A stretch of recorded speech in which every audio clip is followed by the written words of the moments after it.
Hello again.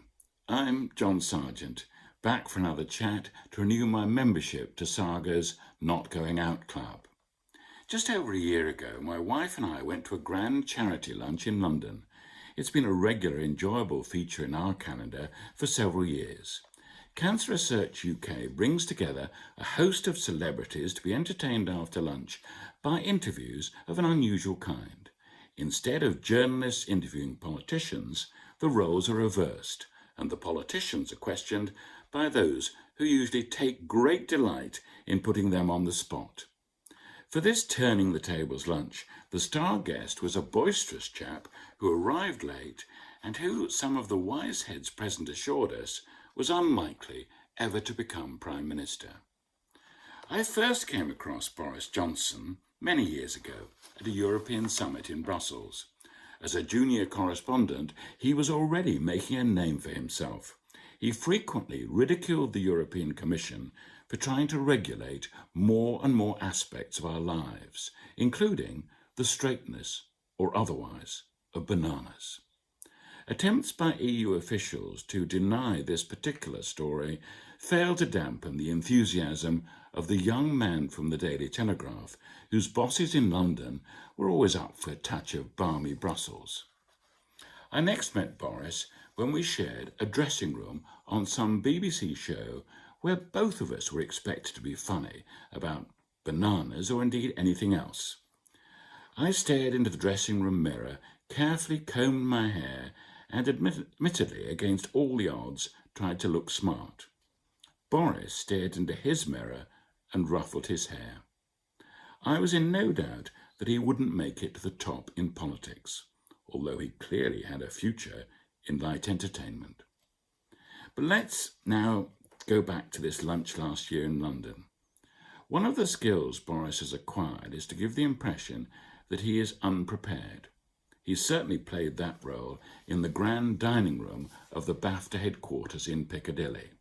Arriving in somewhat of a fluster, he sat down at the next table to ask, without seeming to notice, the woman sitting next to him.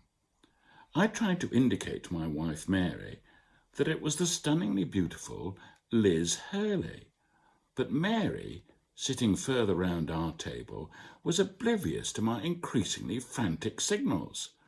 She was, perhaps understandably, far more interested in the man sitting next to Miss Hurley. In the break after the lunch, I wanted to thank a journalist who had praised an opinion piece I had written for the Radio Times. When I had finished chatting, I was surprised to see Mary talking to Boris. She would not normally waylay someone famous. That's not her style. But her lunchtime companion, a Conservative lady peer, had insisted on making the introduction. And Mary had a good point to make. The husband of her best friend had been Boris's classics tutor at Oxford. "Oh yes," Boris boomed. "He taught me all I know." He also knew Mary's student friend. I joined them, and having taken part in one of these interviews at a previous lunch, encouraged him to ask his questioner, Kay Burley of Sky, what she would do about Brexit. Boris smiled. "Yes, I had thought of that," he replied. Later, when he was called to do his bit, he announced, somewhat to my embarrassment, that John Sargent had tried to rig this thing. He got a good laugh. Boris had been well prepared. He could have turned the tables on any of the journalists present. Now, when I remember that lunch, that banter, it seems to belong to a different age, BC, before coronavirus. In the First World War, people used to look back longingly to the glamour of the Belle Epoque and the Impressionist paintings. In the Second World War, to the frivolity and fun of the 1920s. Let's hope for us in the future, looking back won't be quite so poignant. At the time of the lunch, Theresa May was Prime Minister.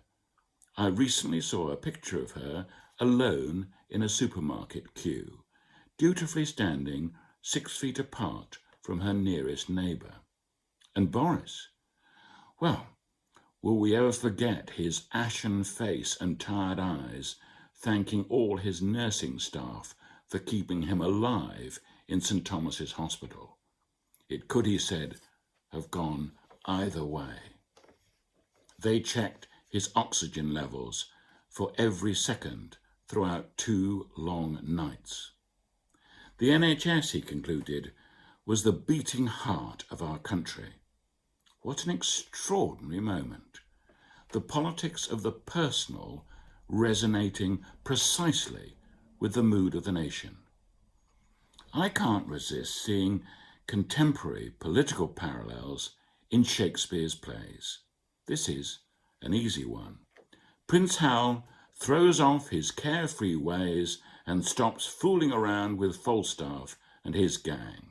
He is like bright metal on a sullen ground.